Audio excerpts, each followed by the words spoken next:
అనగనగా ఒక ఊళ్ళో సుధాకర్ అనే వ్యక్తి ఉన్నాడు. అతనికి దగ్గర బంధువులంటూ ఎవరూ లేరు. అతనికి ఇంకా పెళ్లి కూడా కాలేదు. బ్రతుకు తెరువు కోసం ఒక కిరాణా కొట్టు నడుపుతున్నాడు. వ్యాపారం పర్వాలేదు, కానీ బాగా లాభాలు గడించి లక్షాధికారి అయిపోవాలని ఒకటే తాపత్రయపడేవాడు. సుధాకర్ ఉండే వీధిలోనే రాజారాం అనే ఒక వ్యక్తి ఉన్నాడు. అతను కోటీశ్వరుడు. సుధాకర్ ఆ రాజారాంతో పోల్చుకుంటూ ఉండేవాడు. రాజారాంలాగా పెద్ద భవనంలో ఉండాలని, ఇంటి నిండా పనివాళ్ళు ఉండి తనకు సేవ చేయాలని, ప్రతి ఒక్కరూ తనకు నమస్కరించాలని, ఎప్పుడూ విందులు వినోదాలతో కాలం గడపాలని కోరుకునేవాడు. ఇవన్నీ కావాలంటే డబ్బు కావాలని, డబ్బుంటే మనిషికి మనశ్శాంతి సంతోషం అన్నీ ఉంటాయని సుధాకర్ అనుకునేవాడు. కోటీశ్వరుడైన రాజారాంకు పొరుగురిలో ఉన్న జమీందారు తన కూతురినిచ్చి వైభవంగా పెళ్లి జరిపించాడు. అది కూడా సుధాకర్కు బాధ కలిగించింది. సుధాకర్కు కొంతమంది పిల్లనిస్తామని వచ్చారు, కానీ గొప్పింటి సంబంధం కోసం ఎదురు చూసేవాడు. కొంతకాలానికి పేదింటి సంబంధం రావడం కూడా కష్టమైపోయింది. ఉన్నదానితో తృప్తిగా ఉంటూ తనకు తగిన సంబంధం చేసుకుని ఆనందంగా ఉండమని స్నేహితులు సలహా ఇచ్చేవారు. అయినా అతను వారి మాటలు లెక్క చేయలేదు.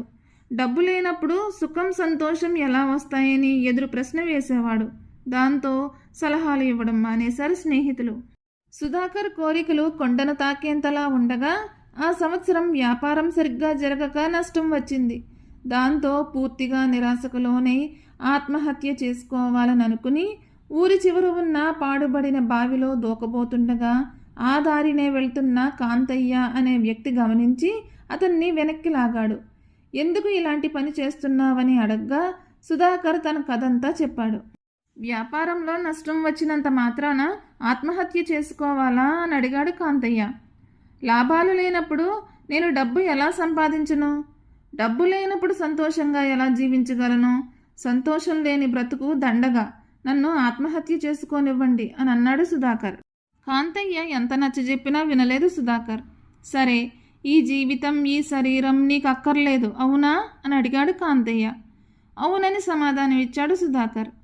నువ్వు ఆత్మహత్య చేసుకోవడానికి నాకు ఏమాత్రం అభ్యంతరం లేదు, కాకపోతే నాదొక చిన్న కోరిక అని అన్నాడు కాంతయ్య. నీ కోరికలు తీర్చడానికి నా దగ్గర డబ్బు లేదు అన్నాడు సుధాకర్. డబ్బుతో పని లేదు, నువ్వు ఈ క్షణాన నా కోరిక తీర్చగలవు అని అన్నాడు కాంతయ్య. అయితే చెప్పు, నాకు వీలైతే తీరుస్తాను అన్నాడు సుధాకర్. ఏమీ లేదు, నేను ఒక అనాథ శరణాలయంలో పనిచేస్తున్నాను. నేను ఒక 10 రోజులు అత్యవసరమైన పని మీద పొరుగురు వెళ్ళాలి. నా బదులు వేరే ఎవరినైనా కుదిర్చి వెళ్ళమని నా యజమాని చెప్పాడు. నా బదులు ఈ 10 రోజులు నువ్వు పని చెయ్యి. నువ్వు ఈరోజే ఆత్మహత్య చేసుకున్నావని అనుకో, నీకు అవసరం కాని శరీరం నీది కాదు అని అనుకో, 10 రోజుల తర్వాత నీ ఇష్టం అని చెప్పాడు కాంతయ్య. సుధాకర్ ఆలోచించాడు. కాంతయ్య చెప్పింది నిజమే, తనకు అక్కర్లేని ఈ శరీరంతో ఇంకో 10 రోజులు గడుపుతాను. కాంతయ్యకు సహాయం చేయడం వల్ల వచ్చే జనంలోనైనా ధనవంతుడిగా పుడతానేమో అని అనుకుని ఒప్పుకున్నాడు. వెంటనే కాంతయ్య సుధాకర్ను తీసుకుని పొరుగు గ్రామంలో ఉన్న అనాథ శరణాలయానికి వెళ్ళాడు. సుధాకర్ను ఒక చోట కూర్చోమని చెప్పి లోపల ఉన్న అధికారితో ఏదో మాట్లాడి అధికారితో కలిసి బయటికి వచ్చాడు కాంతయ్య. ఆ అధికారి సుధాకర్తో ఇలా అన్నాడు. కాంతయ్య చేసే పనులన్నీ ఈ 10 రోజులు నువ్వే చెయ్యాలి అని. సుధాకర్ తలూపాడు. సుధాకర్ చేయాల్సిన పనులన్నీ వివరంగా చెప్పి వెళ్ళిపోయాడు కాంతయ్య. ఆ అనాథ శరణాలయంలో నెలల పిల్లల నుండి 10 సంవత్సరాల వయసు గల పిల్లల వరకు చాలామంది ఉన్నారు. కొంతమంది పసిపిల్లలైతే కుక్కపెట్టి ఏడుస్తున్నారు. అయిన వాళ్ళందరినీ పోగొట్టుకుని అనాథ శరణాలయానికి చేరిన ఊహ తెలిసిన పిల్లలు ఎంతోమంది ఉన్నారు. వారు తల్లిదండ్రుల కోసం దిగులుపడి ఏడుస్తున్నారు.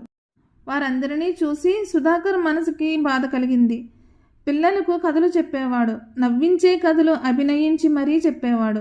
ఇంకా పసిపిల్లల ఆలనా పాలనా చూసుకునేవాడు. ఆ పక్కనే వృద్ధాశ్రమం కూడా ఉంది. దాంట్లోని వృద్ధులందరిది ఒక్కొక్కరిది ఒక్కొక్క కథ. కొంతమంది తమ పనులు తామే చేసుకునేవారు, ఇంకొంతమంది తీవ్ర అనారోగ్యంతో బాధపడుతూ ఇతరుల మీద ఆధారపడేవారు. అలాంటి వారికి సుధాకర్ సహాయపడేవాడు. వాళ్ళు చెప్పేవన్నీ శ్రద్ధగా వినేవాడు. వారు కూడా సుధాకర్ని ఎంతో అభిమానించేవారు. కానీ సుధాకర్ ఉద్దేశం వేరు. ఎలాగో తాను 10 రోజుల తర్వాత ఆత్మహత్య చేసుకుంటాడు, తాను వద్దనుకున్న ఈ శరీరం ఎలా ఉపయోగపడ్డా తనకు అనవసరం అనుకునేవాడు. కాకపోతే పసిపిల్లల దగ్గర నుండి వృద్ధుల వరకు అందరూ తన మీద చూపిస్తున్న ప్రేమ, అభిమానం తన మనసుని కలవరపెట్టేది. తన గురించి అందరూ అలా తాపత్రయపడడం అతనికి చాలా ఆనందం కలిగించింది. డబ్బు గురించి ఆలోచన అతని మనసులో నుండి పోయింది. అతనికి ఇప్పుడు ఎంతో తృప్తిగా ఉంది. తన చేతిలో పైసా లేదు, అయినా తనకు ఇంత తృప్తి ఎలా వచ్చింది అని ఆశ్చర్యపోయాడు. వాళ్లతో ఆడుతూ పాడుతూ సేవ చేస్తూ తన ఆత్మహత్య విషయమే మర్చిపోయాడు సుధాకర్. 10 రోజులు గడిచాయి. కాంతయ్య తిరిగి వచ్చాడు. కాంతయ్యను చూశాక కానీ గుర్తు రాలేదు 10 రోజులు గడిచిపోయాయన్న సంగతి. ఇచ్చిన మాట ప్రకారం ఈ 10 రోజులు నా బాధ్యతలు నువ్వు నెరవేర్చినందుకు కృతజ్ఞతలు. ఇక నువ్వు వెళ్ళవచ్చు అని అన్నాడు కాంతయ్య. అందరినీ వదిలి వెళ్ళాలంటే బాధగా అనిపించింది సుధాకర్కి. ఏం మాట్లాడకుండా చూస్తూ నిలబడిపోయాడు. కాంతయ్య వైపు తిరిగి తన నిర్ణయం మార్చుకున్నట్లు చెప్పాడు. అప్పుడు కాంతయ్య ఇలా అన్నాడు. కేవలం డబ్బు వల్లనే తృప్తి కలుగుతుందనే నీ అభిప్రాయం తప్పని చెప్పడానికే నీకు ఈ పనిని అప్పగించాను. ఆ రోజు ఆత్మహత్య వద్దని చెప్పినా వినిపించుకోని ఆవేశంలో ఉన్నావు. అందుకే 10 రోజులు గడువు అన్నాను. ఈలోపు నీకు ఆవేశం తగ్గి ఆలోచన పెరిగింది. ఆర్తులకు సేవ చేయడంలో ఎంతో తృప్తి ఉంది అని అన్నాడు కాంతయ్య. తనకు జీవితం విలువ తెలిసేట్టు చేసినందుకు సుధాకర్ కాంతయ్యకు కృతజ్ఞతలు చెప్పాడు. తర్వాత తగిన సంబంధం చూసి పెళ్లి చేసుకుని తన పాత వ్యాపారాన్ని నేర్పుగా చేసుకుంటూ ఆనందంగా జీవించసాగారు దంపతులిద్దరూ. అప్పుడప్పుడు ఆశ్రమానికి వెళ్ళి వాళ్లతో గడిపి వాళ్లకు చేతనైన సాయం చేస్తుండేవారు. ఈ కథ మీకు నచ్చినట్లయితే please like, share and subscribe to my channel.